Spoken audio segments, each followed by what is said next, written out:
À l'époque médiévale, ici même se trouvait le quartier des artisans, les artisans du bord de l'eau.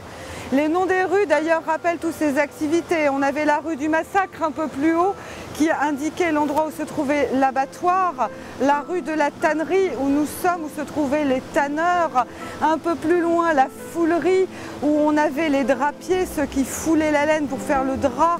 Et puis ici, tout le long, on peut observer des petites bâtisses qui nous rappellent une autre activité d'autrefois, les lavandières.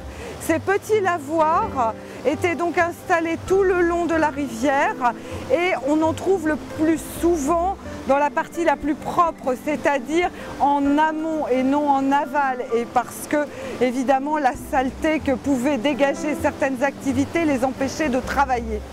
On sait que ces lavandières étaient très nombreuses. Elles travaillaient aussi bien pour les bourgeois de la ville haute que pour les artisans de la ville basse.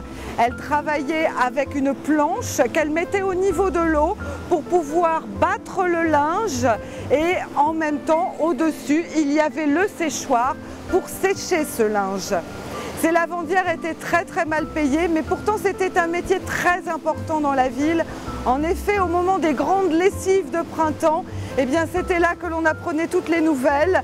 On aurait pu dire qu'autrefois, c'était Radio Lavoir qui donnait toutes les infos de la ville.